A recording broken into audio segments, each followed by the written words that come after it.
Oke.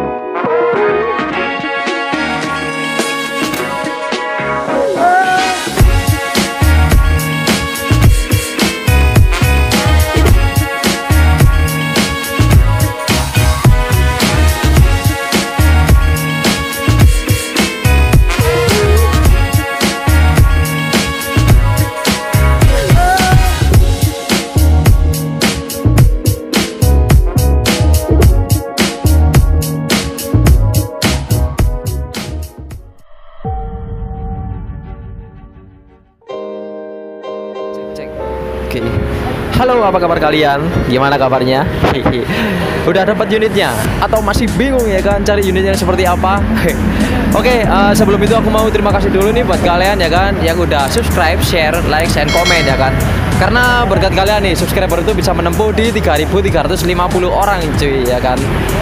Itu pencapaian sangat indah, pencapaian sangat bagus sekali, pencapaian yang sangat tinggi.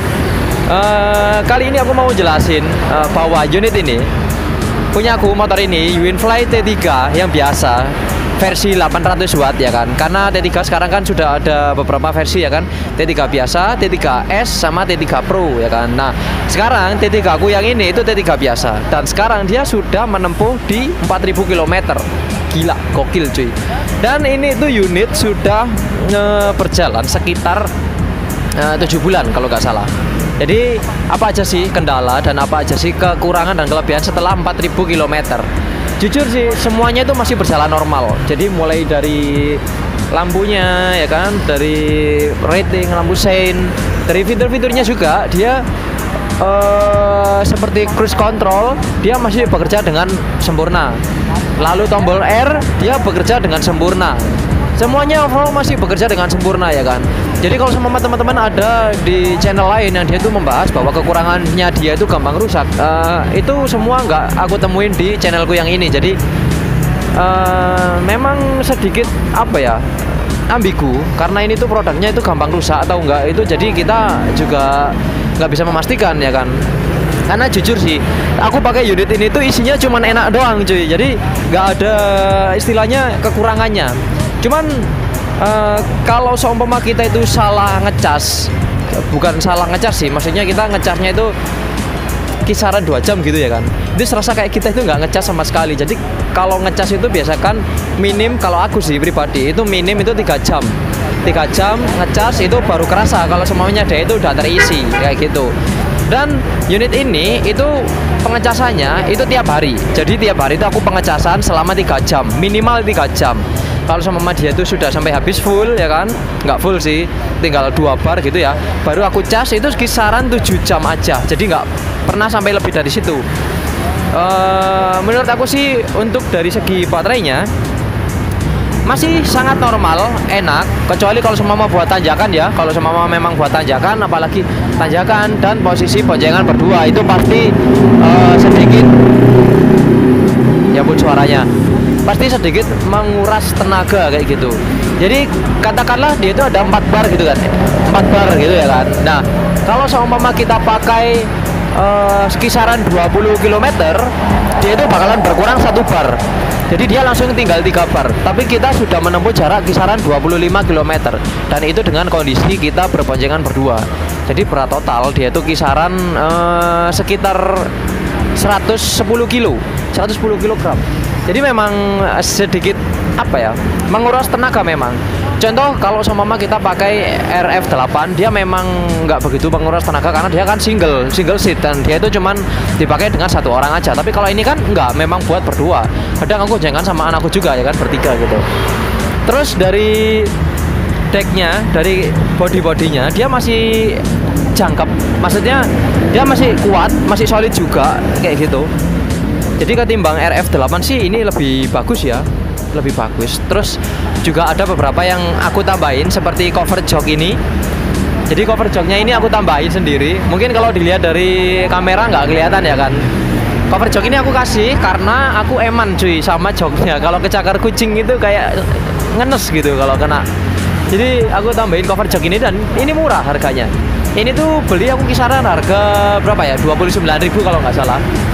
Itu udah seganteng ini, pas PNP juga, plug and play. Jadi tinggal pasang aja, kayak gitu. Di dalamnya sini juga dia pengennya itu gampang banget. Tapi sayangnya dia ini nggak tahan sama air ya. Jadi kalau sama dia hujan dia masih ngeresep kayak gitu. Terus yang udah aku tambahin juga itu di bagian ini cover suspensi belakang. Jadi aku itu ngambil cover suspensi belakang karena ini tuh kan suspensinya mirip sama motor bensin ya kan. Jadi overall aku kasih covernya itu dari NMAX, tingginya sama, untungnya itu tingginya sama, jadi nggak kelihatan kedodoran gitu ya kan, kelihatan cakep kayak gitu, kayak gini. Jadi ini memang ini bawaan NMAX kayak gitu lah. Aku pasang ini kanan kiri, kan NMAX kan dia juga suspensinya kanan kiri, jadi masih bisa kepake lah. Nggak tahu NMAX itu kanan kiri apa enggak sih, ini kayaknya nggak ada NMAX lewat. Nah intinya kayak gitulah. Jadi aku beli kanan kiri itu nggak nyampe 50.000, cuman 49 apa berapa gitu loh. Jadi aku beli ini sama ambil ini, itu aku dapat harga nggak nyampe 50.000. Itu pun aku dapat bonus sampo cuy buat nyuci motor kayak gitu.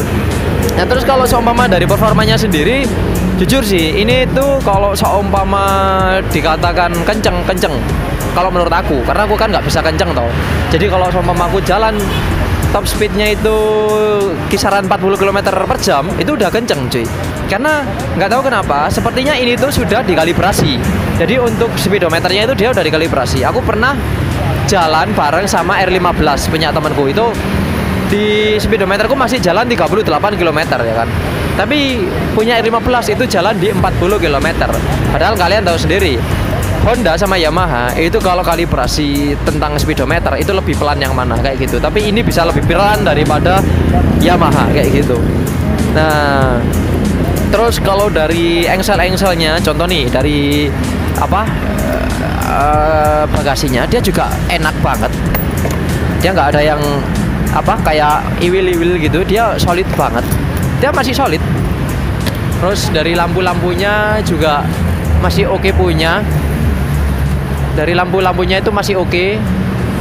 Itu overall nggak ada yang rusak sih kayak gitu. Nah terus buat teman-teman nih yang pertama kali pemula buat beli motor listrik, itu apa aja sih yang harus diperhatikan? Yang pertama itu kalian harus lihat dulu dari kebutuhan kalian sendiri. Jadi kalian itu beli motor listrik atau beli kendaraan itu untuk apa dulu? Kalau seumpama untuk mobilitas di dalam kota dengan jarak yang kisaran cuman 20 kilo, 24 kilo atau 30 km, itu kalian ambil unit ini itu sangat worth it sekali. Worth it sekali. Kenapa aku bilang gitu? Karena untuk di dalam kota kita kan nggak perlu dengan tenaga yang gede ya kan, nggak perlu dengan motor yang kenceng, nggak perlu dengan motor yang besar, yang ini itu ya kan, yang powerful kayak gitu tuh kita nggak butuh. Kita tuh butuhnya yang pelan ya kan, jalan itu enak, luas, enteng, ringan, jadi nggak capek. Terus buat posisi berkendara juga enak. Itu cocok banget buat ngambil unit sepeda motor listrik yang model kayak gini, kayak gitu. Tapi kalau sama kalian itu butuh untuk jarak jauh kayak buat touring, buat ini itu menurut aku masih belum recommended. Karena kenapa? Karena dia tuh masih pakai baterai SLA. Beda lagi kalau sama kalian beli dengan baterai lithium. Kalau baterai dengan lithium itu jarak tempuhnya bisa lebih panjang, pengecasannya bisa lebih dekat. Dalam arti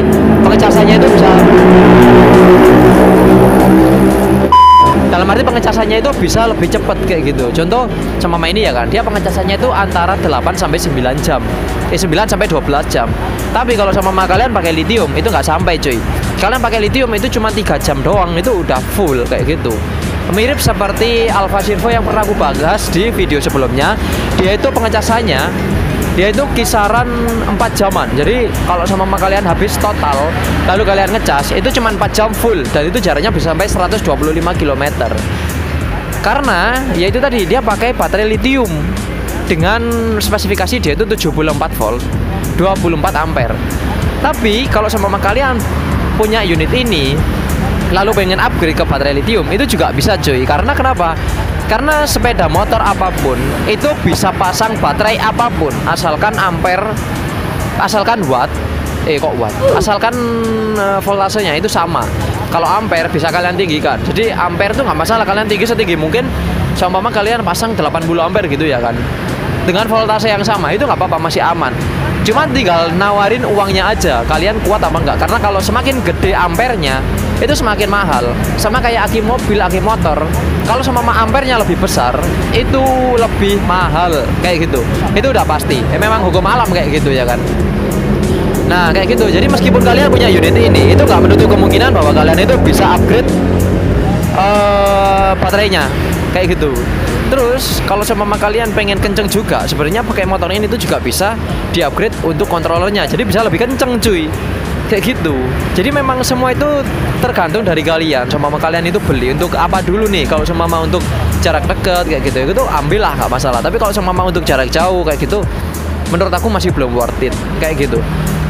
Nah, jadi untuk penggambarannya tuh gini. Contoh, ini kan udah jalan 3000 km lah katakanlah, ya kan? Nah, sedangkan motor bensin dengan 1 liter itu bisa menempuh jarak 30 km. Kalau kita menempuh jarak 3000 km sama aja kita menyimpan uang 1.200.000 ya kan? Karena 1 liternya kan 12.500 kalau nggak gitu. Kalau nggak salah gitu.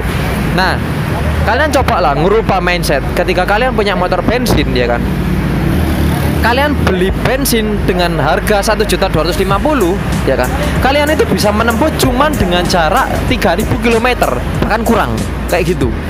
Jadi coba mindset kita itu coba dibalik ya kan. Kalau semua kita itu punya uang 1.250.000, kita belikan bensin full langsung ya kan, kita bisa menempuh jarak itu cuman 3.000 km. Sedangkan ini itu bisa menempuh sampai 4.000 km cuy. Kayak gitu. Padahal dengan harga baterainya itu yang menurut aku masih murah lah. Bisa dikatakan harganya 400.000 satu piece-nya. Sedangkan kalau sama kalian beli 4 piece ya mungkin 1.600.000. Itu masih ketolong cuy kayak gitu. Karena memang masih awet baterainya. Sampai sekarang itu masih normal, masih fine-fine aja kayak gitu.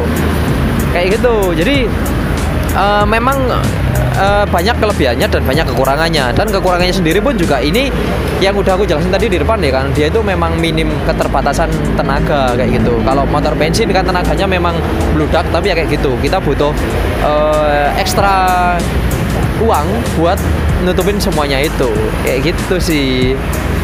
Nah overall aku puas banget sih sama unit ini. Kalau semua kalian pengen beli unit ini, pengen beli unit sepeda listrik apapun mereknya, entah itu dari Alfa Servo, entah itu dari Pacific, entah itu dari Uinfly, entah itu dari apapun mereknya, itu gak masalah. Yang penting udah kalian pikirkan secara matang-matang kayak gitu. Mungkin dari sini ada teman-teman yang penasaran, yang kepo, yang pengen tanya juga. Oke, bisa kalian tulis langsung di kolom komentar. Nanti bakalan aku balas ya kan. Karena aku orangnya gabut cuy, dan aku lebih suka sharing kayak gitu. Memang cakep sih. Oke, mungkin ini aja yang bisa aku bahas.